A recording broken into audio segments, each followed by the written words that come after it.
स्वागत है आपका भीम 99 स्टडी में। आज हम कक्षा 10 के अध्याय 6 जैव प्रक्रम पढ़ेंगे। तो जैव प्रक्रम क्या होता है इसके बारे में पढ़ते हैं। तो वे सभी प्रक्रम जो संयुक्त रूप से जीवों के अनुरक्षण का कार्य करते हैं जैव प्रक्रम कहलाते हैं। वे सभी प्रक्रम जो संयुक्त रूप से जीवों के अनुरक्षण का कार्य करते हैं जैव प्रक्रम कहलाते हैं। जैव प्रक्रम में पोषण होता है, श्वसन होता है, वहन और उत्सर्जन होता है। तो अगर ये क्रियाएं हो रही हैं, पोषण, श्वसन, वहन, उत्सर्जन, तो इसे जैव प्रक्रम कहेंगे। सर्वप्रथम पोषण देखते हैं। पोषण क्या होता है। पोषण तो भोजन को ग्रहण करना, पचे भोजन का अवशोषण एवं शरीर द्वारा अनुरक्षण के लिए उसका उपयोग पोषण कहलाता है। पोषण के आधार पर जीवों को दो समूहों में बांटा गया है। एक स्वपोषी पोषण और दूसरा होता है विषमपोषी पोषण। पोषण दो प्रकार के होते हैं, स्वपोषी पोषण और दूसरा विषमपोषी पोषण। स्वपोषी पोषण पोषण का वह तरीका जिसमें जीव अपने आसपास के वातावरण में उपस्थित सरल अजैव पदार्थ जैसे कि कार्बन डाइऑक्साइड, पानी और सूर्य के प्रकाश से अपना भोजन स्वयं बनाता है। जैसे कि हरे पौधे, तो हरे पौधे सूर्य के प्रकाश की उपस्थिति में अपना भोजन स्वयं बना लेते हैं, इसलिए इसे स्वपोषी पोषण कहते हैं। अब पढ़ते विषमपोषी पोषण। तो पोषण का वह तरीका जिसमें जीव अपना भोजन स्वयं नहीं बना सकता बल्कि अपने भोजन के लिए अन्य जीवों पर निर्भर होता है, अर्थात दूसरे जीवों से अपना भोजन ग्रहण करता है। तो इसे विषमपोषी पोषण कहते हैं। जैसे कि मानव व अन्य जीव, मानव पेड़ पौधे या अन्य जीवों से अपना भोजन ग्रहण करता है, अतः यह विषमपोषी पोषण होगा। स्वपोषी पोषण तो स्वपोषी पोषण हरे पौधों में तथा कुछ जीवाणुओं में प्रकाश संश्लेषण कर सकते हैं में होता है। वे जीव जो प्रकाश संश्लेषण कर सकते हैं उनमें स्वपोषी पोषण होता है। तो वे हैं कुछ हरे पौधे और जीवाणु जो कि स्वपोषी पोषण करते हैं। प्रकाश संश्लेषण बहुत ही इम्पोर्टेंट है। प्रकाश संश्लेषण तो इसके बारे में पढ़ते हैं। वह प्रक्रम है जिसमें स्वपोषी बाहर से लिए पदार्थों को ऊर्जा संचित रूप में परिवर्तित कर देता है। ये पदार्थ कार्बन डाइऑक्साइड तथा जल के रूप में मिलाए जाते हैं जो सूर्य के प्रकाश तथा क्लोरोफिल की उपस्थिति में कार्बन डाइऑक्साइड में परिवर्तित कर देते हैं। ध्यान देना, कार्बन डाइऑक्साइड इसमें होता है, जल होता है और क्लोरोफिल यानी कि हरित लवक, सूर्य का प्रकाश और इन सारी अभिक्रियाओं से मिलता है आपका ग्लूकोज का जल और ये ऑक्सीजन प्राप्त होता है। तो आपसे पूछ देता है कि प्रकाश संश्लेषण अभिक्रिया लिखिए। तो प्रकाश संश्लेषण अभिक्रिया में ये 6CO2, 12H2, क्लोरोफिल, सूर्य का प्रकाश, ये चीज़ें मिल करके ग्लूकोज, ऑक्सीजन तथा जल बनाती हैं। तो ये अभिक्रिया डायरेक्ट याद रखिए। प्रकाश संश्लेषण के लिए आवश्यक कच्ची सामग्री। अब प्रकाश संश्लेषण के लिए किन चीज़ों की आवश्यकता पड़ती है। तो प्रकाश संश्लेषण के लिए 4 चीज़ें होनी ज़रूरी है, जो कि सूर्य का प्रकाश, क्लोरोफिल, कार्बन डाइऑक्साइड और जल। यह स्थलीय पौधों जड़ों द्वारा मिट्टी से जल का अवशोषण करते हैं, यानी कि मिट्टी से जो जल प्राप्त होता है उसे जड़ें अवशोषित कर लेती हैं। तो इसमें 4 चीज़ का होना जरूरी है प्रकाश संश्लेषण अभिक्रिया होने के लिए। सूर्य का प्रकाश, क्लोरोफिल, कार्बन डाइऑक्साइड और जल। प्रकाश संश्लेषण के दौरान निम्नलिखित घटनाएं होती है। तो क्या प्राप्त होता है प्रकाश संश्लेषण के अनुसार? प्रकाश संश्लेषण होने के बाद क्लोरोफिल द्वारा प्रकाश ऊर्जा को अवशोषित करना। क्लोरोफिल प्रकाश ऊर्जा को अवशोषित कर लेती है तथा इसे रासायनिक ऊर्जा में बदल देती है। प्रकाश ऊर्जा को रासायनिक ऊर्जा में रूपांतरित करना तथा जल अणुओं का हाइड्रोजन तथा ऑक्सीजन में अपघटन हो जाता है। जो जल अणु होता है यह हाइड्रोजन तथा ऑक्सीजन में अपघटित हो जाता है, H2+O2। और कार्बन डाइऑक्साइड का कार्बोहाइड्रेट में अपचयन हो जाता है। जो CO2 होता है ये कार्बोहाइड्रेट में अपचयन हो जाता है।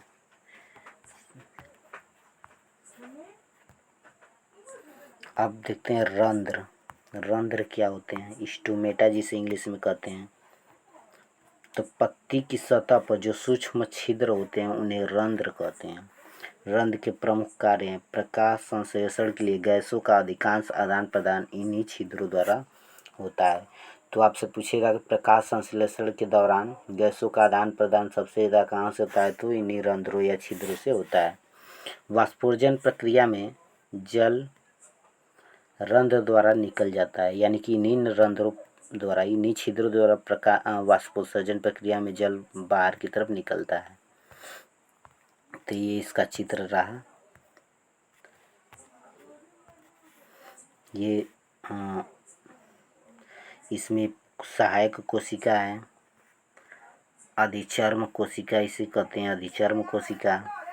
और द्वार कोशिका इसे जो गोले गोले हैं ये द्वार कोशिका है। रंध्र है, छिद्र है, ये रंध्र छिद्र। द्वार कोशिका के नीचे ये जो गोला सा है ये इसे कहते हैं रंध्र छिद्र।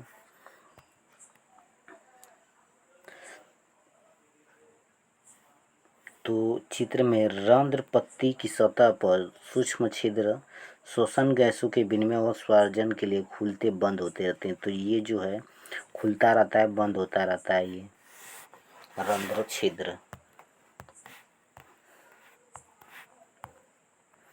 विषमपोषी पोषण। तो विषमपोषी पोषण 3 प्रकार के होते हैं। प्राणी संपोषी पोषण, मृतजीवी पोषण और तीसरा है परजीवी पोषण। प्राणी पोषण प्राणी संपोषण पढ़ते हैं। इसमें जीव संपूर्ण भोज्य पदार्थ का अंतर्ग्रहण करते हैं तथा उसका पाचन शरीर के अंदर होता है। जैसे कि अमीबा और मानव भोजन को अपने अंदर पूरी तरह से ग्रहण करते हैं और उसका अंदर ही पाचन करते हैं। दूसरा है मृतजीवी पोषण। मृतजीवी अपना भोजन मृत जीवों के शरीर व सड़े गले कार्बनिक पदार्थों से प्राप्त करते हैं। जैसे कि फफूंद, कवक, ये सड़े गले पदार्थों से अपना भोजन प्राप्त कर लेते हैं। परजीवी पोषण। परजीवी अन्य जीवों के शरीर के अंदर या बाहर रहकर उनको बिना मारे उसमें अपना भोजन प्राप्त कर लेते हैं। जैसे कि अमरबेल, जू और फीताकृमि। फीताकृमि आंत में पाया जाता है, जू हमारे सर में पाया जाता है, बालों में, और अमरबेल एक पौधा है जो दूसरे पौधे के ऊपर रहकर अपना जीवन यापन करता है। तो ये ऐसे जीव हैं जो दूसरे के शरीर में रहकर अपना भोजन प्राप्त करते हैं, उन्हें परजीवी कहते हैं। अमीबा में पोषण। अमीबा एक कोशिकीय जीव है और इसमें हम लोग पढ़ेंगे कैसे पोषण होता है। तो ये अमीबा है। अमीबा में एक केंद्रक होता है और ये है खाद्य कण, जो रेड कलर है ये खाद्य कण है। अब इस खाद्य कण को अमीबा अब लेगा भोजन के रूप में। तो इसका पादाप कुटपाद जो है इसके घेर लेगा इसे, और घेरने के बाद इसे पूरी तरह से अंदर ले लेगा। खाद्य रिक्तिका को अंदर ले लिया और खाद्य कण इसके पूरी तरह से अंदर चला गया। अब इसका अमीबा पाचन करेगा। ये देखिए अंदर पूरा चला गया खाद्य कण अमीबा में। अब इसका पोषण होगा।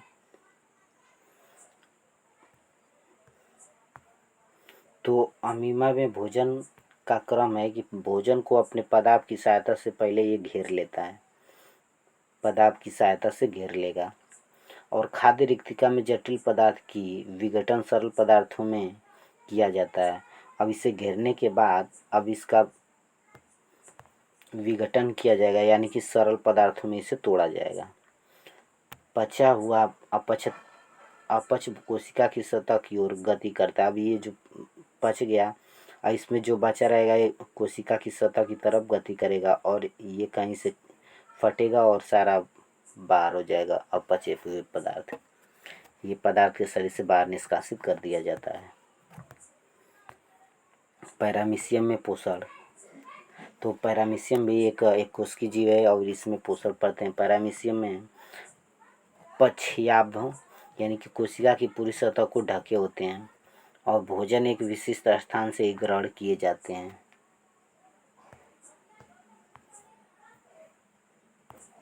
मनुष्य में पोषण, और सबसे इम्पोर्टेंट हम लोग को पढ़ना है मनुष्य में पोषण। तो मनुष्य में पोषण निम्नलिखित चरणों में होता है। सबसे पहले भोजन का अंतर्ग्रहण किया जाएगा, अर्थात भोजन को ग्रहण किया जाएगा। इसके बाद भोजन का पाचन होगा। पाचन के बाद पचने के बाद जो पदार्थ मिलेंगे उनका अवशोषण होगा। अवशोषण के बाद इनका स्वांगीकरण किया जाएगा और स्वांगीकरण के बाद इनका बहिक्षेपण कर दिया जाएगा, अर्थात शरीर से बाहर कर दिया जाएगा। तो आहार नाल में मूल रूप से मुंह में गुदा तथा वास्तविक एक लंबी नली है। आहार नली मूल रूप से मुंह से गुदा तक वास्तविक एक लंबी नली है, मुंह से गुदा द्वार तक। तो आहार नल में पाचन के लिए सर्वप्रथम भोजन को मुंह में लिया जाता है। इसके बाद इसे दांतों से पीस लिया जाता है। दांतों से पीसने के बाद जिह्वा की सहायता और दांतों से पीसने के बाद इसमें लार ग्रंथि मिलाई जाती है।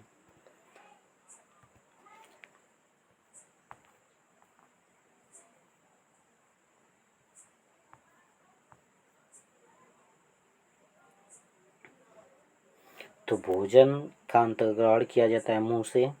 इसके बाद दांतों से भोजन को चबाया जाता है और जिह्वा से भोजन को लार के साथ पूरी तरह मिला दिया जाता है। और लार ग्रंथि से निकलने वाला रस जो होता है लार रस, ये स्टार्च लार एमिलेज एंजाइम मल्टोज शर्करा में परिवर्तित कर देता है और इसके बाद भोजन ग्रास नली में पहुंचता है। दूसरे बार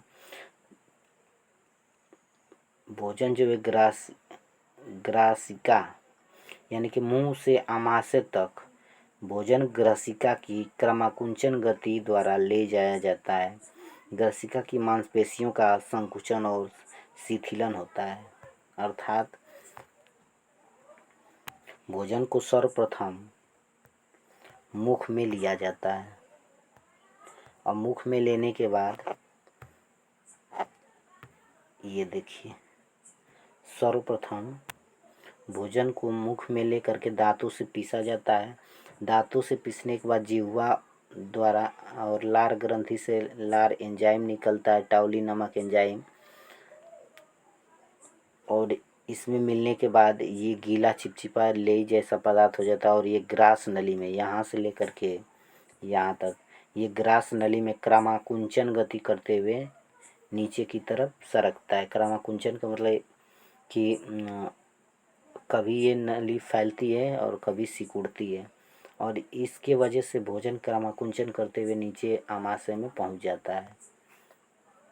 तो ये आपका जिह्वा हो गया, मुख हो गया, मुख हुआ, और ये ग्रासिका है जो इतनी लंबी नली है, ये इसे ग्रासिका बोलते हैं। ग्रसिका के नीचे यकृत, ये यकृत है, ये आमाशय इसको बोलते हैं, आमाशय अर्थात पेट। और ये यकृत में पित्त का भंडार होता है, जो हरे कलर का दिख रहा है, इसमें पित्ताशय अर्थात इसमें से पित्त रस निकलता है।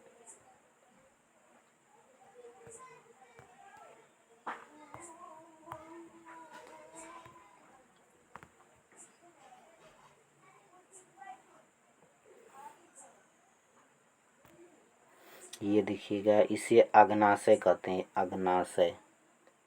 ये श्वेत जो दिख रहा है इसे अग्नाशय कहते हैं। इसके बाद कलर चेंज कर लेते हैं। क्षुद्रांत, छोटी आंत, इसे कहते हैं छोटी आंत। ये जो संरचना दिख रही है इसे कहते हैं छोटी आंत। और ये बाहर बाहर वाली संरचना जो है इसे कहते हैं बड़ी आंत, अर्थात बृहदांत्र, बड़ी आंत। और ये लास्ट में जो है इसे कहते हैं गुदा द्वार।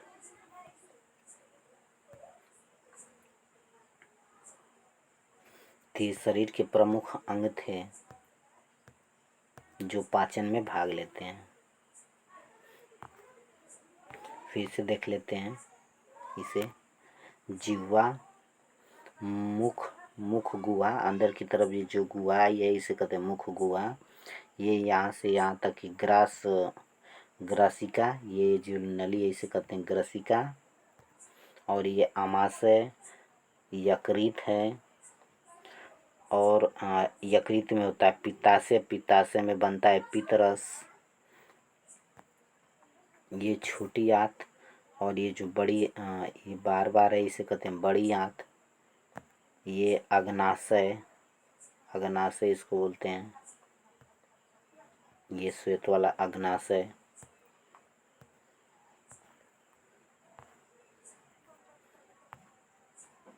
ये छोटी आंत, छोटी आंत है ये। और ये बार बार ये बड़ी आंत है। और इसे गुदा द्वार कहते हैं, जिससे भोजन बाहर निकल जाता है, जो अपशिष्ट पदार्थ होता है। अब हम लोग आमाशय में पाचन पढ़ते हैं, आमाशय में कैसे पाचन होता है। तो आमाशय से निकलता है, आमाशय में पाई जाती है जो ग्रंथि उसे कहते हैं जठर ग्रंथि। और जठर ग्रंथियों से पेप्सिन, हाइड्रोक्लोरिक अम्ल और श्लेष्मा पाए जाते हैं। पेप्सिन पाचक एंजाइम है जो प्रोटीन का पाचन करता है। पेप्सिन प्रोटीन को पचाता है। तो हमारे आमाशय में पेप्सिन पाया जाता है जो कि एक पाचक एंजाइम है और प्रोटीन का पाचन करता है। तो प्रोटीन का पाचन पेप्सिन। हाइड्रोक्लोरिक अम्ल हमारे भोजन को अम्लीय माध्यम तैयार करता है जो कि पेप्सिन की क्रिया में सहायक होता है। अगला है श्लेष्मा। आमाशय की आंतरिक स्तर की अम्ल से रक्षा करता है। जो श्लेष्मा होती है ये आमाशय की आंतरिक अम्ल से रक्षा करती है। जो HCl है उस अम्ल से रक्षा श्लेष्मा करती है। अब पढ़ेंगे क्षुद्रांत में पाचन। तो क्षुद्रांत में पाई जाती है आंतरस। आंतरस में कार्बोहाइड्रेट, वसा और प्रोटीन का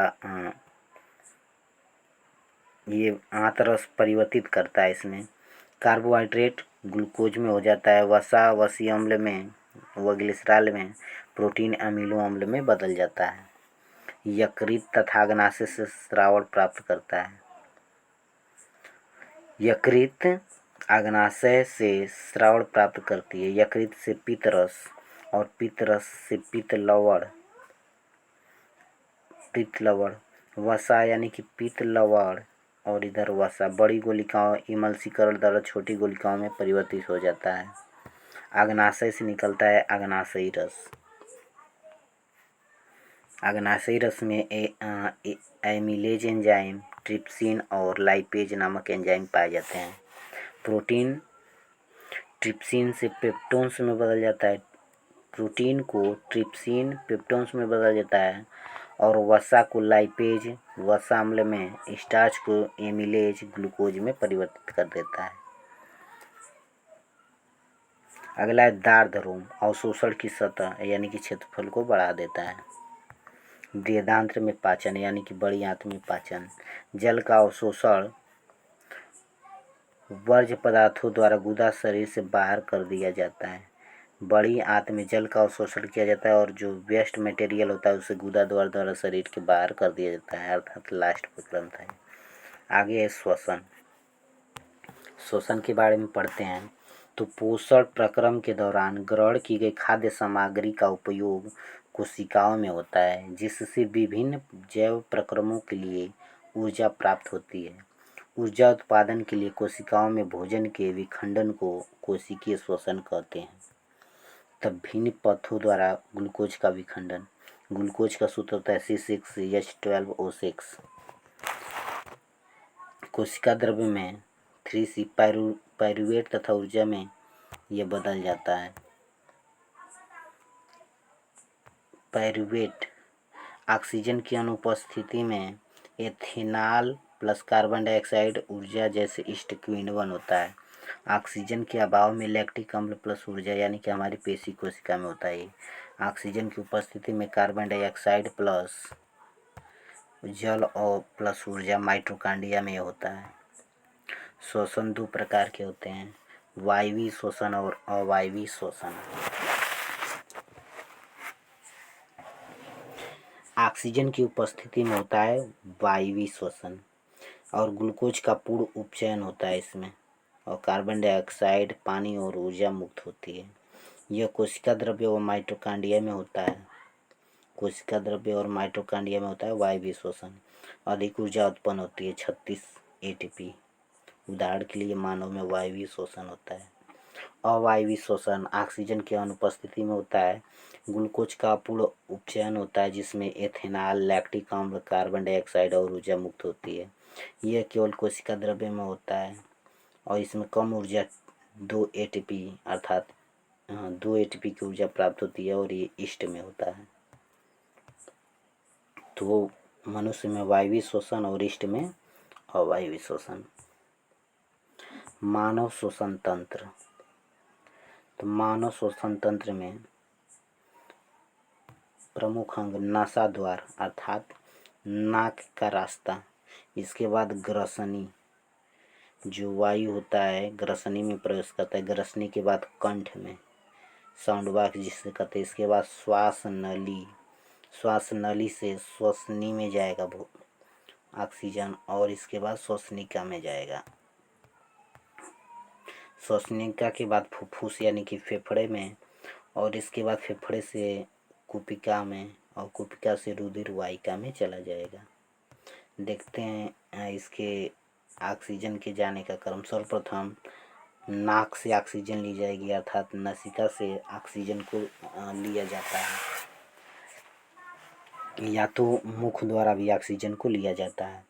इसके बाद ऑक्सीजन नाक या मुख से लेने के बाद ग्रसनी में प्रवेश करता है। ग्रसनी के बाद ये कंठ में जाता है। कंठ जो गला होता है इसमें एक थायराइड ग्रंथि पाई जाती है यहाँ।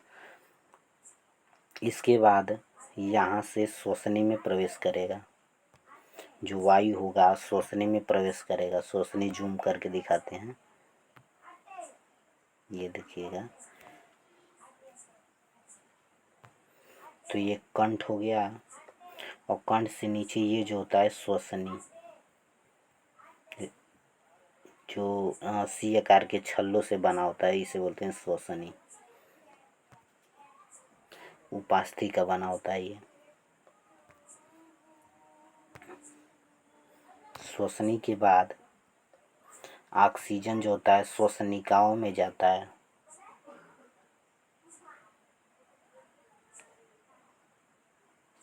श्वास नली के बाद देखिएगा श्वास नली क्या होता है, ये होता है श्वास नली। श्वास नली के बाद ये होता है आपका फुफ्फुस। फुफ्फुस अर्थात फेफड़ा, और फेफड़े के ऊपर ये पसलियाँ हैं, ये जो होती है पसलियाँ होती हैं।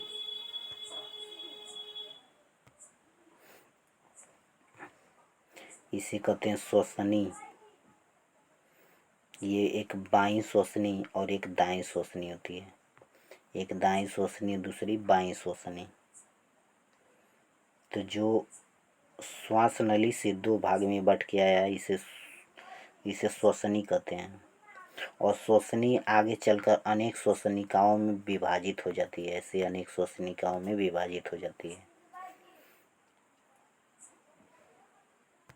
और इन श्वसनिकाओं के अंतिम सिरा जो होता है उसे वायु कूपिका कहते हैं। ये देखिए, ये वायु कूपिका, इसे कहते हैं वायु कूपिका। ये श्वसनिका है और इन श्वसनिकाओं से के अंतिम सिरे पर ये जो छोटी छोटी कूपिकाएँ पाई जाती हैं, गोले जैसी संरचना, इसे वायु कूपिका कहते हैं। तो ऑक्सीजन जब श्वास नली में आता है तो श्वास नली के बाद दोनों श्वसनियों में बढ़ जाता है, बाएं श्वसनी तथा दाएं श्वसनी। अब ये जो श्वसनियाँ होती है अनेक श्वसनिकाओं में बटी होती हैं और जिसके अंतिम सिरे पर वायु कूपिकाएँ पाई जाती हैं, जिसमें वायु प्रवेश करता है और यहीं ये रक्त से मिल जाता है। तो ऑक्सीजन जब रक्त में प्रवेश कर जाता है तो ऑक्सी हीमोग्लोबिन बन जाता है। इसे नीचे ये डायाफ्राम होता है, डायाफ्राम इसे कहते हैं, डायाफ्राम।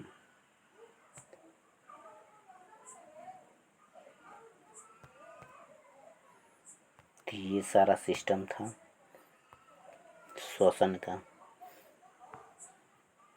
मानव श्वसन क्रिया, मानव में श्वसन क्रिया अंतःश्वसन होता है और एक होता है उच्छ्वास।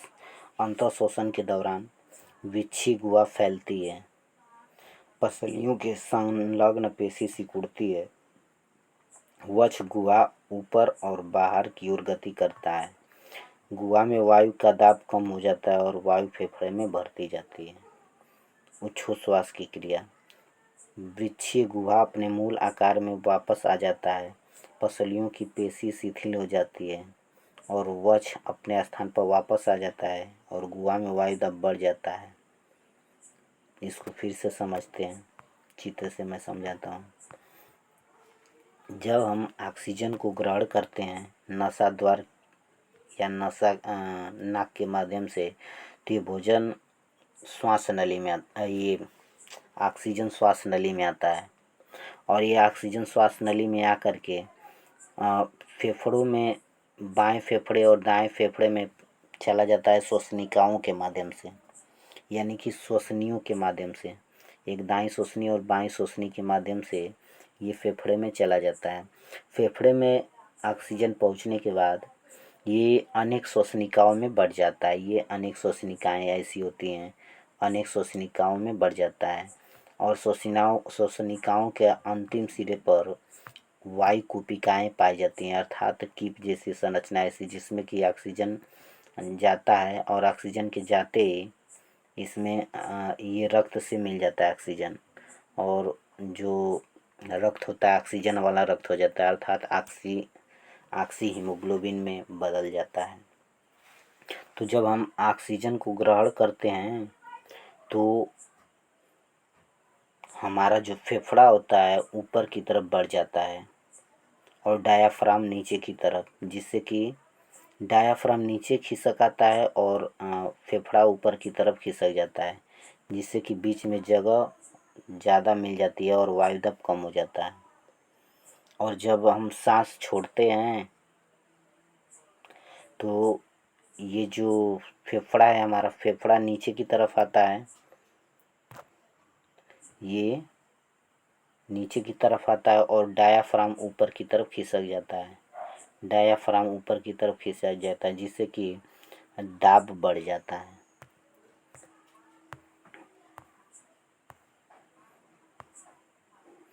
अंतःश्वसन, सांस द्वारा वायुमंडल से गैसों का अंदर ले जाना अंतःश्वसन कहलाता है और फेफड़ों से वायु या गैस का बाहर निकलना उच्छ्वसन कहलाता है। उच्छ्वसन, स्थलीय जीव श्वसन के लिए वायुमंडल में ऑक्सीजन का उपयोग करते हैं और जो जीव जल में रहते हैं वे जल में भी ऑक्सीजन का उपयोग करते हैं।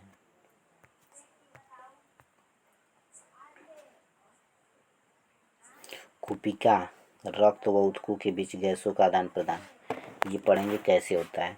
तो सर्वप्रथम वायु O2 समृद्ध कूपिका रक्त में मिलती है, यानी कि फेफड़े में वायु कूपिका में जब रक्त जाता है तो रक्त से ऑक्सीजन वहाँ पे मिलने के बाद जो ऑक्सीजन होता है आरबीसी में हीमोग्लोबिन के साथ मिलकर ऑक्सी हीमोग्लोबिन बनाती है, और ऑक्सी हीमोग्लोबिन धमनी O2 वाली धमनी में रक्त जा करके ये ऊतक में प्रवेश करता है, यानी कि ग्लूकोज का ऑक्सीकरण होता है। ऊतक के बाद CO2 वहाँ से शरीर को ट्रांसफ़र कर दिया जाता है। जो ऑक्सी हीमोग्लोबिन होता है शरीर के अंगों को अर्थात कोशिकाओं को प्रदान किया जाता है, वहाँ से ये कार्बन डाइऑक्साइड ग्रहण कर लेती हैं हीमोग्लोबिन, और कार्बन डाइऑक्साइड ग्रहण करने के बाद CO2 रक्त वाहिकाओं अर्थात शिराओं के द्वारा फेफड़े में लाया जाता है, और CO2 फेफड़े को प्रदान कर दिया जाता है जो नाक के माध्यम से बाहर निकल जाता है। नाक से जो CO2 फेफड़े में आता है और वायु कूपिका में CO2 चला जाता है। वायु कूपिका से मुख्य श्वसनी से होते हुए ग्रासिका से नाक के माध्यम से बाहर हो जाता है।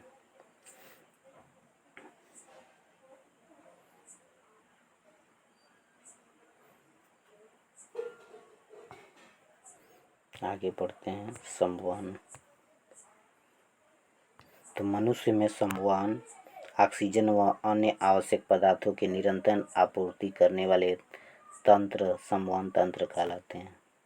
तो मनुष्य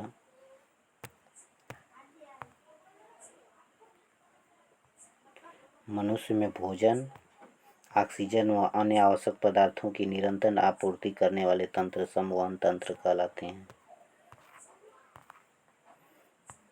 मानव संवहन तंत्र। मानव संवहन तंत्र मुख्य अवयव इस प्रकार हैं, जैसे कि हृदय है। मानव संवहन तंत्र में हृदय, रक्त नलिका, धमनी व शिरा, और वहन माध्यम रक्त व लसिका। तो जो रक्त है, रक्त ठोस अवयव और द्रवी अवयव में विभाजित है। ठोस अवयव में रुधिर कणिकाएं होती है, जो लाल रक्त कणिका, श्वेत रक्त कणिका और ये है रक्त। लाल रुधिर कणिका। लाल रुधिर कणिका में O2 और CO2 का वहन हीमोग्लोबिन रक्त को लाल रंग देता है।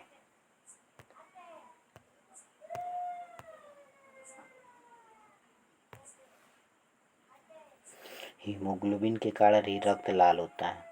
श्वेत रक्त कणिकाएं शरीर को रोग मुक्त करती हैं, अर्थात रोगों से लड़ने में सहायता करने वाली जो रक्त कोशिका उसे श्वेत रक्त कोशिका कहते हैं। रक्त प्लेटलेट्स रक्त का थक्का बनाने में सहायता करता है। रक्त में जो प्लेटलेट्स होता है रक्त का थक्का बनाने में सहायता करता है। इसके बाद द्रवीय अवयव जो प्लाज्मा। प्लाज्मा पीले रंग का तरल पदार्थ है जिसमें 90% जल होता है, और शेष अवयव जैविक प्लाज्मा प्रोटीन और एल्बुमिन ग्लोब्यूलिन अजैविक खनिज तत्व हैं। रक्त वाहिका, यानी कि रक्त को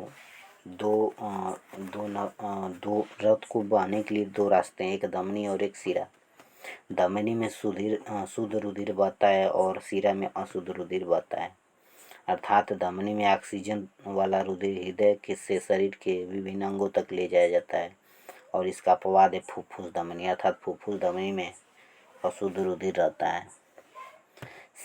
शिराएं विभिन्न अंगों के अनास्कृत रुधिर यानी कि बिना ऑक्सीजन वाले रुधिर को शरीर के अंगों से हृदय में लाती है, और इसका अपवाद है फुफ्फुस शिरा। धमनी की भित्ति मोटी व अधिक लचीली होती है। धमनी की भित्ति अधिक मोटी व लचीली होती है, जबकि शिरा की भित्ति कम मोटी व कम लचीली होती है। धमनी में वाल्व नहीं होते हैं, जबकि शिरा में वाल्व होते हैं। धमनी में ये सतही नहीं होती हैं, इनमें ऊतकों के नीचे पाई जाती हैं ये, जबकि ये सतही होती हैं, अर्थात ऊपर ही पाई जाती हैं, शिरा ऊपर पाई जाती हैं। हृदय के बारे में और थोड़ा सा पढ़ते हैं। हृदय में कैसे रक्त कहाँ जाता है। तो मानव में शरीर में रुधिर परिसंचरण दर्शाने के लिए चित्र आरेख है। सर्वप्रथम शरीर के अंगों से रक्त को, अशुद्ध रक्त को शिरा के माध्यम से दाएं आलिंद में लाया जाता है।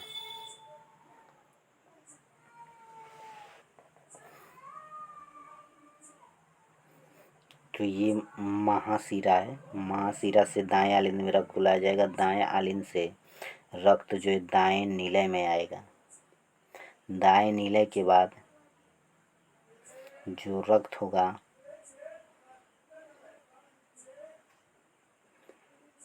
ये जाएगा बाहर रुधिर यानी कि फुफ्फुस धमनी में। फुफ्फुस धमनी के बाद फुफ्फुस यानी कि फेफड़े में रक्त चला जाएगा। फेफड़े से रक्त फुफ्फुस से शिरा में आएगा। फेफड़े से ऑक्सीजन ले लेगा रक्त और शुद्ध होकर के फुफ्फुस शिरा में आएगा। फुफ्फुस शिरा से शुद्ध रुधिर बाएं आलिंद में आता है। बाएं आलिंद के बाद बाएं नीलय में, और बाएं नीलय से प्रमुख धमनी यानी कि महाधमनी से होते हुए रुधिर फिर से शरीर के अंगों को प्रोवाइड कर दिया जाता है।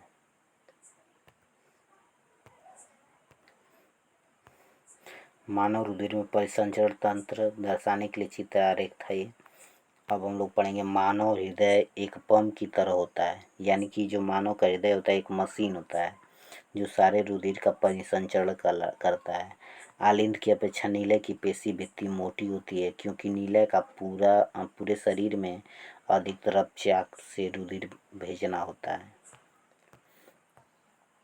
ये चित्र समझते हैं। ये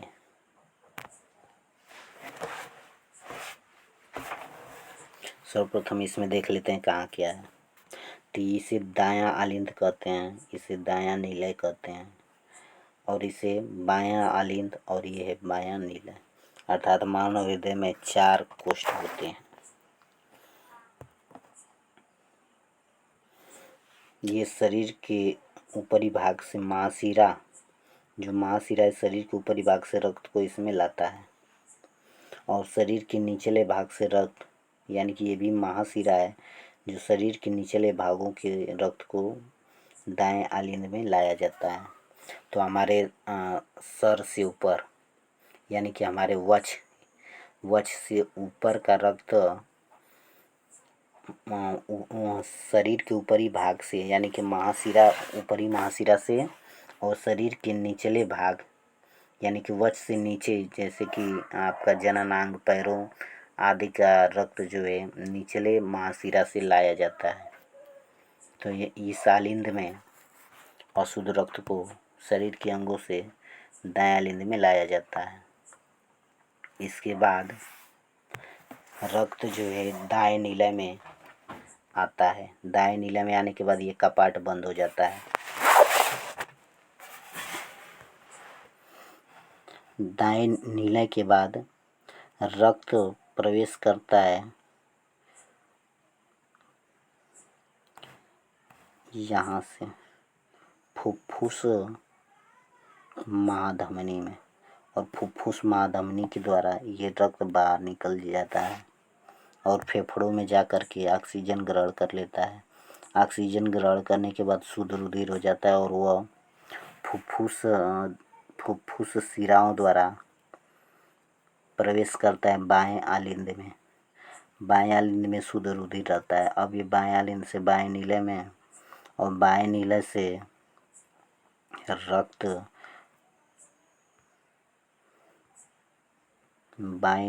रक्त महाधमनी में प्रवेश करता है और शरीर के अंगों तक शुद्ध रुधिर प्रोवाइड करा दिया जाता है।